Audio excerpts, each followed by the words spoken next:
Kami pernah menginjil ke daerah Sanggapura. Sebagian teman kami naik sepeda, saya naik sepeda motor.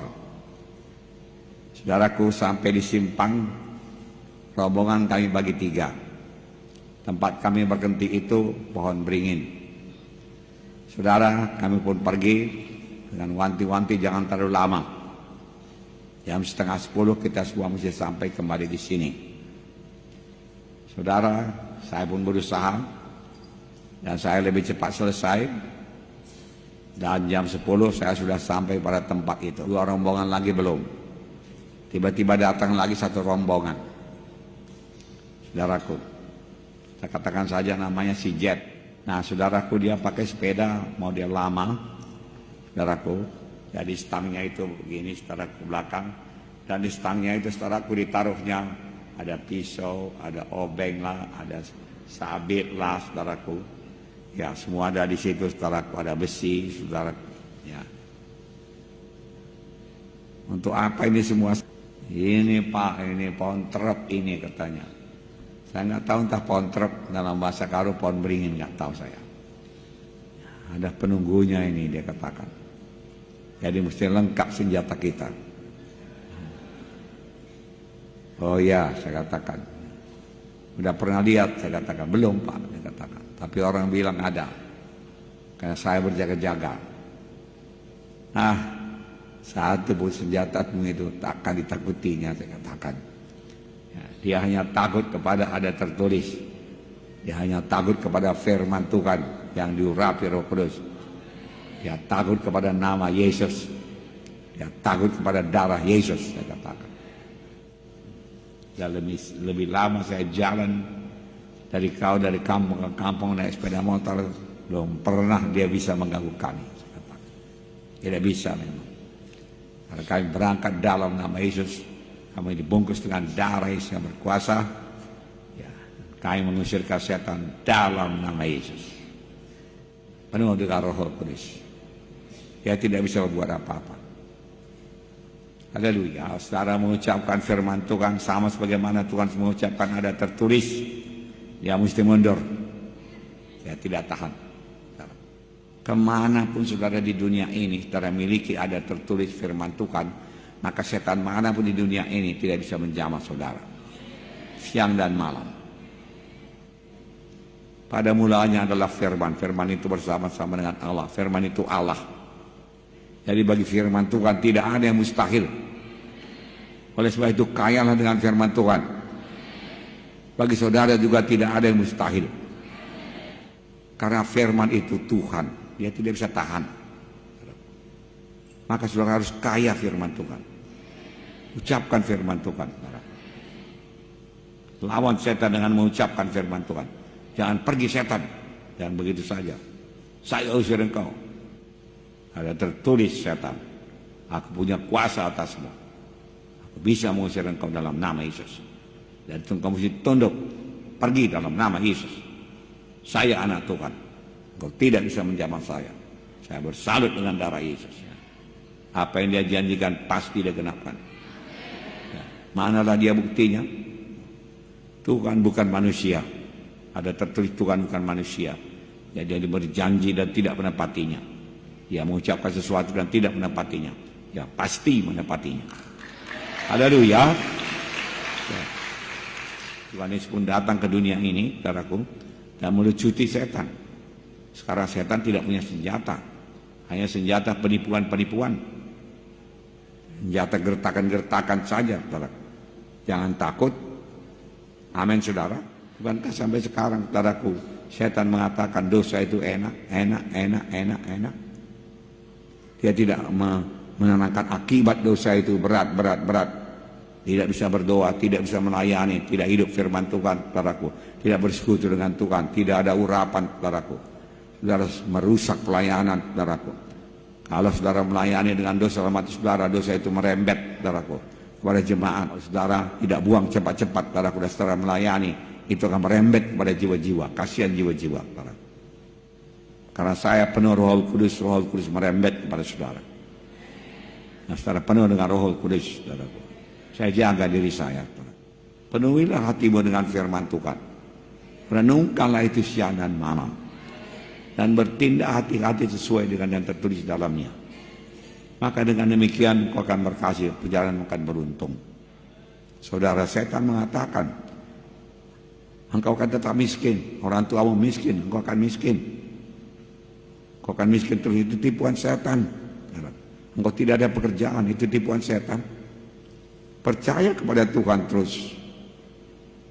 Beri persembahan saudara kepada Tuhan dan sembah Tuhan, saudaraku. Maka Tuhan tidak akan membiarkan saudara tetap dalam kemiskinan. Dan kalau setan terus bicara kepada saudara, saudaraku, lawan dia. Ya. Katakan,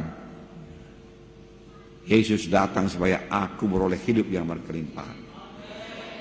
Nah, jadi dalam mengusir setan, saudaraku, kemukakan ayat-ayat, ternyata engkau benar.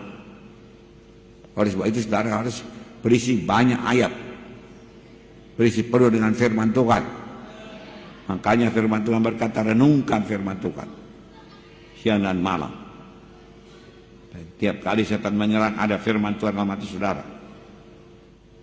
Setan kadang-kadang memberi kebimbangan. Engkau tidak akan sanggup melayani, engkau tidak layak. Lihatlah, kau hidupmu tidak menjadi contoh, hidup rumah tanggamu tidak menjadi contoh. Bagaimana engkau bisa melayani? Saudaraku, kembali kepada kebenaran, bertobat dengan sungguh-sungguh, saudaraku. Ya, walaupun masih ada, saudaraku, akibat-akibat daripada hidup lama dalam hidup saudara, dalam rumah tangga saudara, saudaraku, semua itu akan hilang. Tuhan tidak menahan kebaikan daripada orang yang hidup tidak bercelah. Nah, pilihlah hidup tidak bercelah, karena kebaikan Tuhan akan menjadi milik saudara. Mengapa mesti hidup bercelah? Mengapa mesti bohong? Mengapa tidak jujur? Biasakan memberi. Biasakan memberi. Biasakan memberi. Ya. Apa saudara tabur akar saudara tuai. Saudara tabur sukacita dari milik saudara. Setan, saudaraku, berperang, saudaraku, dalam pikiran kita ini. Ini medan perang. Lihatlah anak-anakmu tidak bertobat. Lihatlah anak-anakmu tidak ke gereja. Lihat dia tidak mau ke gereja. Pastilah jatuh daripada keselamatan. Engkau tidak akan bisa memanggilnya. Serangan setan terutama yaitu membuat kita bimbang pada kebenaran firman Tuhan. Benarkah oleh beliau Yesus engkau akan sembuh? Saudaraku, ini semua tipu daya setan. Saudara, setan akan bisa memutarbalikkan firman Tuhan kepada saudara. Saudara menjadi bimbang terhadap firman Tuhan. Oleh sebab itu jangan tinggalkan kebaktian bersama seperti ini, di mana saudara boleh pengertian baru daripada Tuhan. Ya. Kita sudah dipilih Tuhan. Kita tidak sama dengan orang dunia ini. Kita memang masih hidup dalam dunia ini, tapi selama hidup di dunia ini kita harus hidup dalam kekudusan, yang meninggalkan segala dosa, tidak terlibat dalam kuasa-kuasa kegelapan, tidak terlibat dalam penyembahan berhala, tidak terlibat, supaya kuasa Tuhan tetap menyertai saudara, firman Tuhan tetap hidup dalam hati saudara, dan tiap kali setan datang, saudara bisa menangkisnya, saudaraku, dengan berkata ada tersurat. Oleh sebab itu baca firman Tuhan, renungkan firman Tuhan. Tidak sulit dimengerti, biasakan mengucapkan firman Tuhan. Biasakan hidup dalam firman Tuhan. Mana itu ucapan Tuhan? Bangsa Israel harus mengambilnya tiap-tiap hari. Makan mana tiap-tiap hari. Maka saudara juga harus mengambil mana tiap-tiap hari, firman Tuhan tiap-tiap hari pada zaman sekarang ini. Dan makan firman Tuhan itu tiap-tiap hari. Taruh dalam hati saudara, jangan kosong daripada firman Tuhan. Amin. Walau dunia tidak melakukannya lagi secara melaksanakannya, karena tujuan dunia lain daripada tujuan saudara. Tujuan dunia kebanyakan untuk kaya raya termasuk ternama, tapi tujuan saudara adalah hidup yang kekal. Kalaupun ada uang saudara di bank, deposito atau apa, atau di rumah, saudara kumpulkan segepok uang, Saudaraku, tidak jaminan, Tuhan Yesus yang menjadi jaminan. Firman Tuhan jaminan, iman jaminan. Bersekutu dengan Tuhan jaminan. Intim dengan Tuhan itu jaminan. Sumber kita satu-satunya adalah Tuhan Yesus. Untuk hidup badani Tuhan Yesus. Untuk hidup rohani Tuhan Yesus. Haleluya, saudaraku. Jatuh cintalah kepada firman Tuhan. Kembalilah kepada Alkitab saudara. Dan janji Tuhan yang saudara pegang itu genap bagi saudara. Itu yang akan mengubahkan seluruh nasib saudara.